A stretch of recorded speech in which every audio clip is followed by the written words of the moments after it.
Okey, sebelum masuk kepada physical property, saya nak betulkan jawapan D. Okay, naming cycloalkane ni, dia nombor 1 kena ikut yang merah ni. Nombor 1 kat sini, nombor 2 kat sini, 3, 4, 5, 6 kat sini. So, instead of jawapan warna purple tu, kena yang warna merah. 5 kloro, 1 etil, 2 isopropyl, 1 metil cyclohexane ya. Okey. Sebab dia bagi set nombor yang lebih kecil. Dia nombor depan tu kecil ya. Kalau nombor merah kita pakai 1 1 2 5.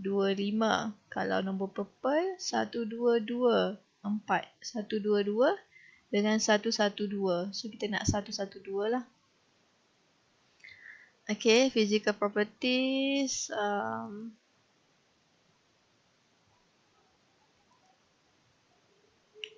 Okay, sekejap ya. Physical properties dekat sini. Okay. Physical properties. Kita ada boiling point dengan solubility. Okay, kalau dah namanya physical properties ni, memang dia akan berkait dengan intermolecular force.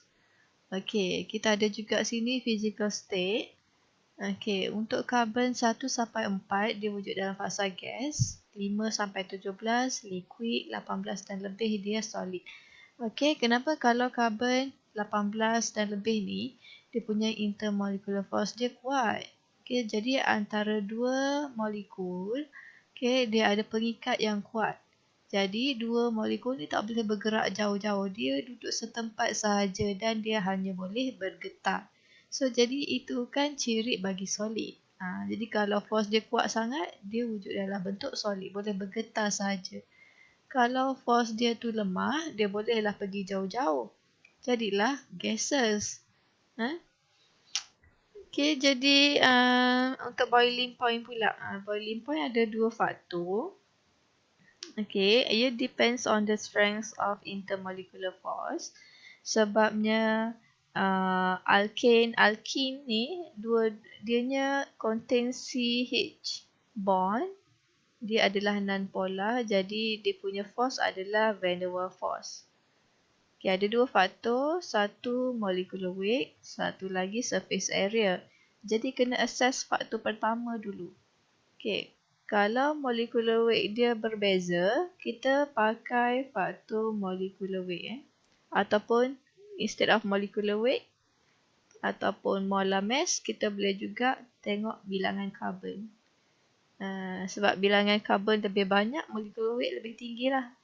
Sama lah. Jadi bilangan karbon kalau berbeza, kena cakap pasal molecular weight.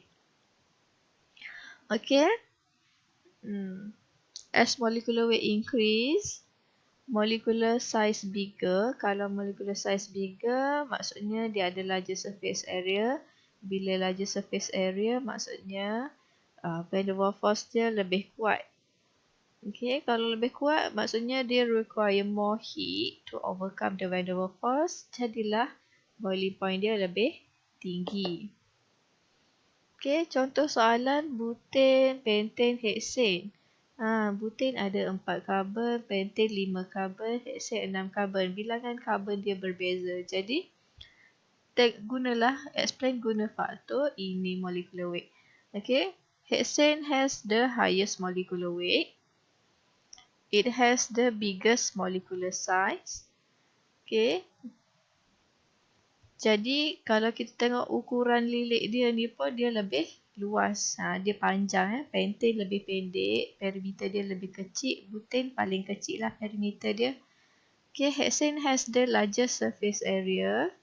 Therefore, it has the strongest van der Waals force. Hexane require the highest heat to overcome the van der Waals force. Hexane has the highest boiling point. Okay, apa jadi kalau kita ada bilangan karbon yang sama? Bilangan karbon sama, kita kena explain the effect of branching. Dia isomeric alkane lah. Kalau bilangan karbon sama, maksudnya dia isomer. Okay, kena cakap pasal branching. Molecular with more branches, dia more compact. Kalau more compact, smaller surface area. Smaller surface area, weaker van der Waals force. Okay, contohnya pentane, 2 metil butane, 2 dimethylpropane ini. Kalau kita kira ni 1, 2, 3, 4, 5, 5 carbon. Ni 1, 2, 3, 4, 5, 5 carbon juga. Ini 1, 2, 3, 4, 5. Okay, kesemuanya ada 5 carbon. Jadi kenalah explain guna faktor kedua, cakap pasal branch. Okay, 2 dimethylpropane ada the highest number of branch, ada 2. Okay, yang ni ada 1, yang ni langsung tak ada. Okay, jadi 2 dimethylpropane is more compact, it has the smallest surface area. Kalau tengok perimeter dia, dia lebih compact, dia padat. Ini luas sikit. Ni ukuran lilit dia. Ini lagi panjang, luas perimeter dia. Okey, jadi 2 dimethylpropane has the weakest van der Waals force, require the least energy, and boiling point is the lowest. Okey, point dia kena ni dululah, kira bilangan karbon dia. Bilangan karbon lain, tengok faktor 1, bilangan karbon sama, tengok faktor kedua. Okey, kalau untuk cyclic pun sama juga. Kira dulu bilangan karbon dia. Okey. Kalau bilangan karbon dia sama, okey, dia kita baca dululah ya. The boiling point of cycloalkane are 10 to 15 degrees Celsius higher than corresponding straight chain of alkane. Dia lebih tinggi, 10 ke 15 degree Celsius lebih tinggi berbanding yang bukan cyclic.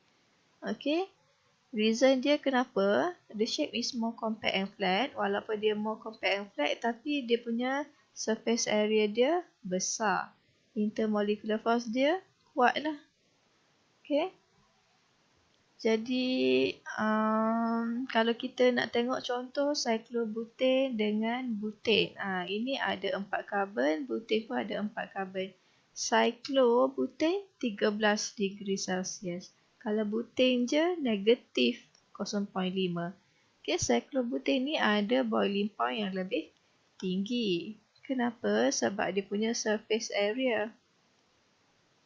Surface area dia lebih luas, larger surface area. So intermolecular force dia lebih kuat. Okay, bila intermolecular force lebih kuat, boiling point lebih tinggi. Okay, sama juga cyclopentane ni ada 5 carbon dengan pentane ada 5 carbon. Cyclopentane ni lebih tinggi boiling point. Okay, so for conclusion, for same molecular weight, okay, untuk bilangan karbon yang sama, okay, cyclic ada the highest surface, ada the highest boiling point. Okay, followed by straight chain, then the lowest boiling point branching alkene. Sebabnya dari kiri ke kanan dia punya surface area adalah lebih rendah. Cyclic ada the highest surface area. Straight chain tinggi sikit, branch alkane paling rendah surface area. So bila surface area makin rendah, intermolecular force lebih lemah, boiling point lebih rendah dari kiri ke kanan. Okay, nanti next video kita tengok exercise.